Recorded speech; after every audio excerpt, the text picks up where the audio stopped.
Morning students, again आज हम लोग फिर से अपना क्लास 9th का लेक्चर लेके आ गए हैं। अभी तक हम लोग जो बात कर रहे थे, यहाँ पे हम ग्राफ की बात कर रहे थे। 3 तरह के ग्राफ हम लोग पढ़े थे, दूरी समय, विस्थापन समय और वेग समय ग्राफ के बारे में हम पढ़ लिए थे। दूरी समय से रिलेटेड एक हमने न्यूमेरिकल भी लगा लिया था। अब हम उसी तरह का ग्राफ से रिलेटेड एक और न्यूमेरिकल लगाएंगे, बट इस क्वेश्चन में अंतर ये है कि अभी तक क्या था कि हम आपको ग्राफ बना के दे देते थे और चीजें आपको निकालना पड़ता था। अब यहाँ पे जो न्यूमेरिकल है इसमें क्या है कि आपको चीजें दी गई हैं, आपको ग्राफ भी बनाना है और उसकी वैल्यू भी निकालनी है। तो सबसे पहले क्वेश्चन देख लेते हैं। एक वस्तु 2 मीटर पर सेकंड के वेग से 5 सेकंड के लिए गति करता है। थोड़ा बनाते चलते हैं, इसको समझ लेते हैं। एक वस्तु है, वो 5 सेकंड चला, 5 सेकंड चला और किस वेग से चला? 2 मीटर पर सेकंड के वेग से चला। तब इसका वेग अगले 5 सेकंड में बढ़कर 10 मीटर पर सेकंड। अब देखिए 5 सेकंड उसको और चला और जब वो 5 सेकंड और चला तो अब इसका वेग कितना हो गया? 10 मीटर पर सेकंड। देखिए यहां पे क्या है, यहां पे ये पूरे के पूरे 5 मिनट एक वस्तु 2 मीटर पर सेकंड के वेग से 5 सेकंड के लिए गति किया। मतलब ये यहां पे से लेके यहां तक, मतलब इसका जो प्रारंभिक, देखिए यहां पे पॉइंट्स लिख देते हैं, इसका जो प्रारंभिक वेग है वो भी 2 मीटर पर सेकंड है और अंतिम वेग जो है वो भी 2 मीटर पर सेकंड है। चलिए इसको पूरा पढ़ लेते हैं। पहले 5 सेकंड में बढ़कर 10 मीटर पर सेकंड हो जाता है। इसके बाद अगले 5 सेकंड में वस्तु का वेग एक समान दूरी से विराम अवस्था तक घट जाता है। विराम अवस्था तक घट जाता है मतलब कि जो वस्तु का वेग है वो 0 हो जाता है। तो कुल मिला के देखिए हमको करना क्या है, क्वेश्चन पूरा देख लेते हैं फिर इसको सॉल्व करना शुरू करेंगे। वेग समय का ग्राफ बनाएंगे। तो पहला क्वेश्चन है हमारा, यहाँ पे हमको वेग समय का पूरा ग्राफ बनाना है, मतलब यहाँ पे हमको ग्राफ ही बनाना है सबसे पहले। उसके बाद है ग्राफ द्वारा ज्ञात कीजिए 2 सेकंड और 15 सेकंड में कितनी दूरी तय करती है। मतलब यहाँ पे 2 क्वेश्चन हैं। देखने में आसान सा क्वेश्चन है, करने में भी आसान है, बस थोड़ा सा चीजें हमको समझना है। फिर से यहाँ पे आ जाते हैं, शुरू से समझते हैं कि कोई एक वस्तु है। अब मान लेते हैं यहाँ पे वस्तु A से B पे गई। क्वेश्चन नोट कर लीजिए, मैं इसको इरेज करूंगा और मैं सीधा आपको बड़ा बड़ा थोड़ा बताऊंगा। हो गया? पॉज करके आप लोग नोट कर लीजिएगा।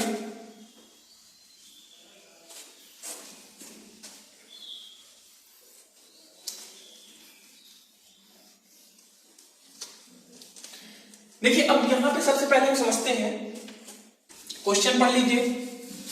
ग्राफ क्वेश्चन पहले समझ में आना चाहिए तभी बन पाएगा। वस्तु जो है मान लेते हैं वो A पॉइंट से B पॉइंट तक गया। जब A पॉइंट से B पॉइंट गया तो वो कितना चला? 5 सेकंड चला। उसकी प्रारंभिक वेग कितनी थी? 2 मीटर पर सेकंड। उसकी अंतिम वेग भी कितनी थी? 2 मीटर पर सेकंड। मतलब प्रारंभिक और अंतिम दो के दोनों वेग उसका कैसे थे? 2 मीटर पर सेकंड के। फिर वो B से C गया, B से C गया और B से C जब हो गया तो B से C तक में भी उसका चला गया समय जो था वो था उसका 5 सेकंड। समय उतना ही है, A से B में जितना लिया उतना ही B से C में भी लिया। लेकिन यहां पे क्या था, जो गति में वृद्धि हुई, मतलब B पे उसका जो गति था वो 2 मीटर पर सेकंड था, लेकिन जब वो 10 पे गया तो जो उसकी गति थी वो हो गई थी 10 मीटर पर सेकंड। मतलब C पे वो पहुंच गया 10 मीटर पर सेकंड के लगभग। और फिर जब वो D पे गया, इसके बाद C से D हो गया, तो C से D में क्या हुआ? फिर ये 5 सेकंड चला। C से D में ये फिर से 5 सेकंड चला और C से D में जब 5 सेकंड चला तो D पे जो इसकी गति हो गई वो हो गई 0 मीटर पर सेकंड। मतलब विराम अवस्था। क्या पा गया? ये विराम अवस्था पा गया। क्वेश्चन में हमारे यही कुछ लिखा था। ये ग्राफ नहीं है, आप इसको ये मत सोचिएगा कि हमने ये ग्राफ बताया है। ये बस हमने आपको एक थोड़ा सा लॉजिक समझाने की कोशिश की कि जो एक वस्तु है वो शुरुआत के 5 सेकंड चला, 2 मीटर पर सेकंड की रफ्तार से ही चला, फिर अगले जो 5 सेकंड थे उसमें उसने क्या किया, वो 10 मीटर पर सेकंड की रफ्तार पा लिया अगले 5 सेकंड में, और फिर उसके अगले 5 सेकंड में फिर से वो विराम अवस्था में पहुंच गया। इसको समझ लीजिए, पहले छोटा सा टॉपिक है, छोटा सा कॉन्सेप्ट है, बहुत बड़ा चीज नहीं है, छोटी सी चीज है। अब देखिए हमको इसका ग्राफ बनाना है। हमको यहां पे करना क्या है, हमको यहां पे ग्राफ का निर्माण करना है। यहां पे हमको ग्राफ बनाना है।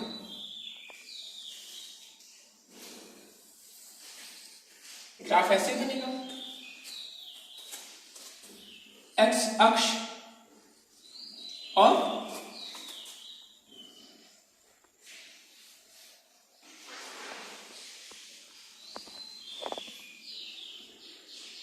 वाई अक्ष, ठीक है। एक्स पे हमने आपको पहले बताया है कि एक्स पे मैक्सिमम टाइम हम क्या रखते हैं, मैक्सिमम टाइम हम समय रखते हैं, या हमेशा कह लीजिए हम समय रखते हैं अगर समय होगा तो। और वाई अक्ष में तो यहां पे देखिए हम वेग की बात कर रहे हैं, तो वाई अक्ष पे हमारा होगा वेग। किसमें होगा वेग, वेग का मात्रक है यहाँ पे मीटर पर सेकेंड। समय का मात्रक क्या है, समय का मात्रक है सेकेंड। अब टोटल समय कितना है यहाँ पे, तो टोटल समय जो है 15 है। अब देखिए हमारे इस बोर्ड पे अगर हम बनाना चाहें तो आराम से 1 2 3 4 5 6 एक खाना करके बना सकते हैं। आप लोग ब्लॉक देखते हैं ना, बट मैं क्या करूंगा, मैं एक ब्लॉक को 2 के बराबर मानूंगा, मतलब 2 4 6 8 10 12 14 16, बस 16 तक बनाऊंगा, क्योंकि यहाँ पे कुल जो समय है वो 15 सेकंड है, तो हम 16 सेकंड तक इसको बना दिए। इससे ज्यादा बनाने का कोई मतलब नहीं है। गति देख लेते हैं। गति जो अधिकतम गई है वो कितना गई है, वेग कितना अधिकतम गया है, अधिकतम जो वेग गया है वो हमारा 10 मीटर पर सेकंड है, तो इसको भी 2 करके ही बनाएंगे। 2 4 6 8 10। अब पहले 5 सेकंड की बात करेंगे, तो पहला जो 5 सेकंड होगा वो यहां कहीं आएगा, 4 और 6 के बीच में 5 आएगा, तो पहले 5 सेकंड वो कितना चला, हमको डॉट लगाना है पहले। तो पहले 5 सेकंड में ये बता रहा है कि पहले 5 सेकंड में ये 2 मीटर पर सेकंड चला, मतलब 2 मीटर पर सेकंड 5 के लगभग कुछ यहां पे आएगा। इसको ज्वाइन कर दें, क्यों, क्योंकि ये शुरुआत से 5 सेकंड तक 2 ही मीटर पर सेकंड की रफ्तार से चला है, कोई भी परिवर्तन नहीं हुआ, इसलिए यहां पर हमने सीधी रेखा बना दी है।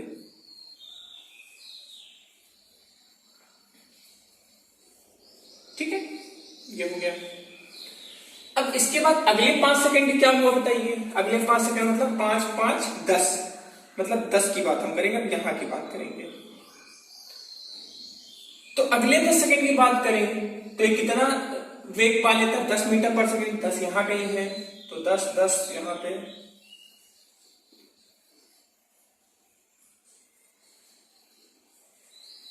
ये हो गया कुछ, ठीक है। चाहे तो इसको भी ज्वाइन कर दें,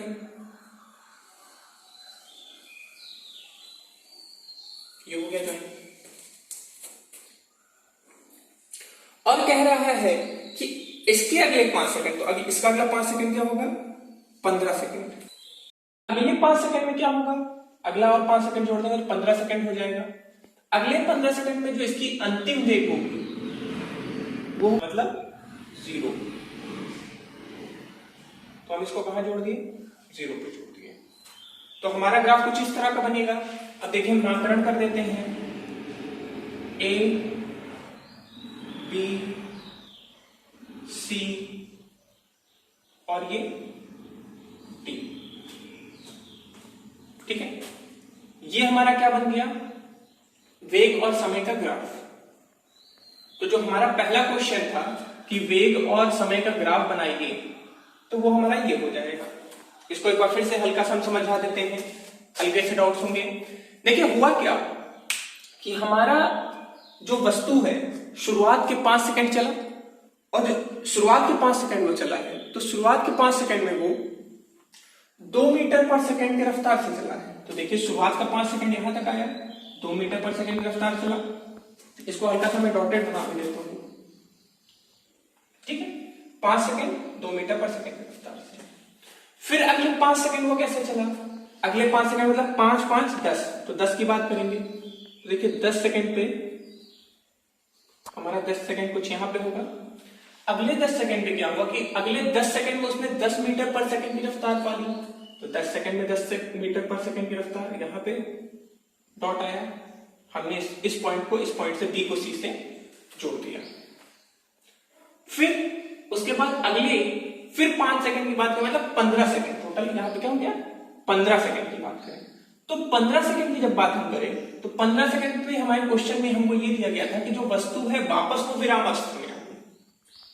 हमारी वस्तु किस पे वापस आ गई, वापस विरामावस्था में आ गई। और जब वापस विरामावस्था में आ गई तो उसको देखिए हम सी से फिर डी पे लेते हैं, क्योंकि विराम अवस्था पे तभी आएगा जब वो 0 हो जाएगा, और 0 यहां पे है, मतलब वेग जो 0 है वो यहां पे है, इसलिए हमने इसको वापस आ दिया। और ये हमारा वेग और गति का वेग और समय का ग्राफ बन गया। तो हमारा जो फर्स्ट पोर्शन था क्वेश्चन का, हमने उसको क्या कर लिया है, कंप्लीट कर लिया है। फर्स्ट पोर्शन हमारा कंप्लीट हो गया है। अब हमको क्या करना है, हमें अपने क्वेश्चन के सेकंड पोर्शन को निकालना है। सेकंड पोर्शन में हमको 2 हिस्से दिए गए थे। एक हिस्से में यह पूछा गया था कि 2 सेकंड में वो जो वस्तु है कितना विस्थापित करेगा, 2 सेकंड में। मतलब जब यहां पे वस्तु था तो यहां पे कितना विस्थापन हुआ था, ठीक है। और दूसरा क्वेश्चन हमसे यह पूछा गया है कि 15 सेकंड मतलब कुल वहां से यहां तक आने में उसने कितना विस्थापन किया है। तो आज ये चीज में हम लोग सीख लेंगे कि कितना विस्थापन हुआ है वो निकाल लेंगे। तो सबसे पहले 2 सेकंड में हुआ विस्थापन बराबर, अब देखिए है क्या कि 2 सेकंड में कितना विस्थापन हुआ उसको निकालने के लिए हमको क्या करना पड़ेगा, 2 सेकंड को इस लाइन से जोड़ना पड़ेगा और इस क्षेत्रफल को निकालना पड़ेगा। ये क्षेत्रफल, ये पूरा क्षेत्रफल। अब आप भी जानते हैं ये वर्ग भी कह सकते हैं, क्योंकि ये इसका लंब और आधार दोनों बराबर है, तो इसको आप वर्ग भी बोल सकते हैं, आयत भी बोल सकते हैं। और लंब और आयत का जो क्षेत्रफल होता है वो क्या होता है, लंबाई गुणे चौड़ाई। अब अगर हम यहां लंबाई की बात करें, या इसको एक काम करते हैं, नाम दे देते हैं, पूरे के पूरे को नाम दे देते हैं। इसको ओ दे देते हैं, इसको ओ डैश दे देते हैं, बस अभी इसको इतने कर सकते हैं, ओ डैश और इसको ए डैश, ठीक है। तो इसका क्षेत्रफल क्या आएगा, 2 सेकंड में हुआ विस्थापन होगा ओ डैश ए का क्षेत्रफल। इसका क्या निकाल दें हम, क्षेत्रफल निकाल दें। और क्षेत्रफल निकालने के लिए हमको कुछ नहीं करना है, इसकी लंबाई देखेंगे तो लंबाई इसका कितना है 2, चौड़ाई कितना है 2, तो इसका क्षेत्रफल कितना हो जाएगा 2 गुणे 2। तो कितना हमारा विस्थापन होगा बताइए, 4 मीटर। 2 गुणे 2 जो है वही हमारा 4 होगा, और हमारा जो विस्थापन आ गया वो हमारा विस्थापन जो है वो आ गया हमारा विस्थापन आ गया हमारा 4 मीटर, ठीक है। अब देखिए इतना हो गया, हमारा फर्स्ट पार्ट एकदम आसान सा था, हो गया।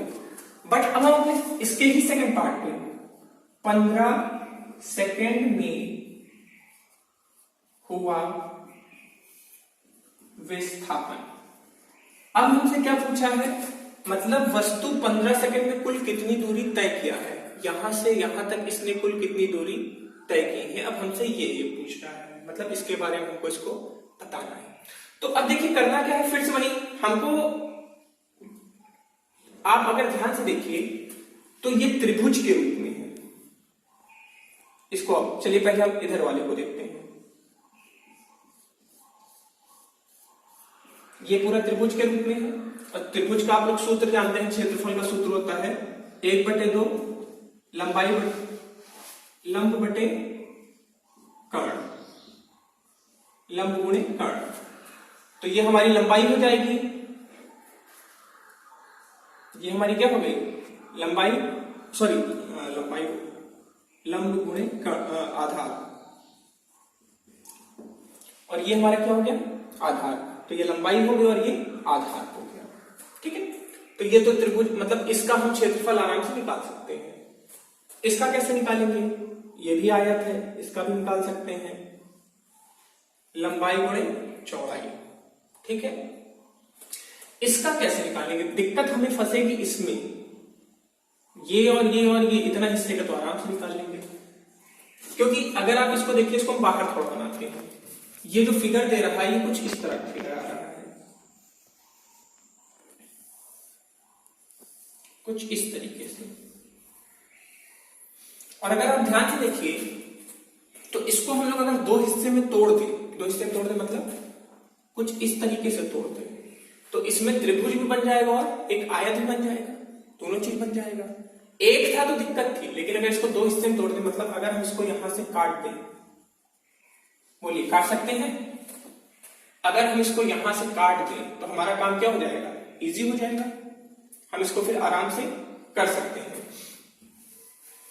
तो अब देखिए हमारे पास क्या हो गया, चलिए काउंट करते हैं, थोड़ी देर के लिए इसको मिटा देते हैं।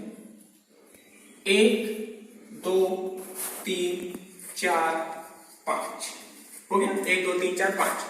टोटल इन पांचों को अगर हम जोड़ेंगे तो हमारा क्या आएगा, जितना भी स्थापन है वो निकल पाएगा। लेकिन अगर हम एक काम करें, ये जो तीन अलग अलग है इन तीनों को एक में कर दें, देखिए क्वेश्चन छोटा करना है, इसको क्वेश्चन छोटा करने के लिए इस पूरे को एक हमने कर दिया,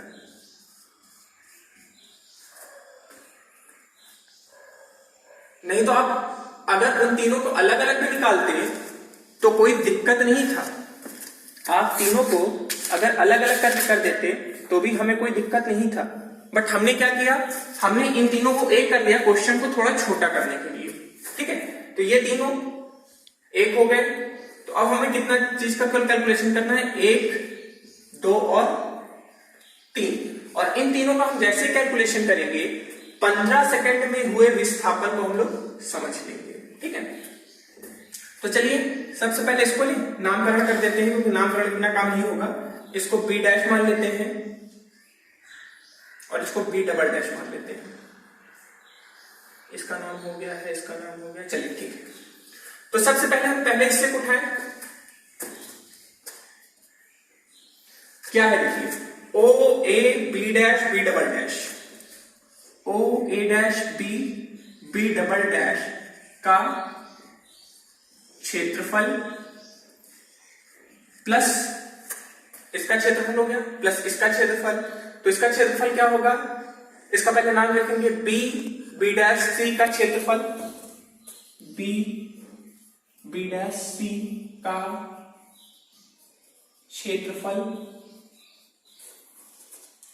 और फिर इसका क्षेत्रफल C B double dash D, C B double dash D का क्षेत्रफल।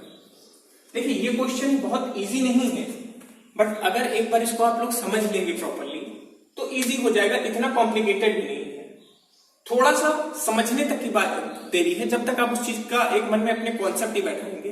देखिए इसको रट आप नहीं सकते हो, क्यों, क्योंकि फिजिक्स में जो भी न्यूमेरिकल्स आपके आएंगे हर बार उनकी वैल्यूज चेंज होगी, हर बार उनकी संख्याएं चेंज होती रहेंगी, हर बार उसमें कुछ और पूछा जाएगा। तो अगर आप रट के जाओगे तो वो क्वेश्चन तो आने से रहा।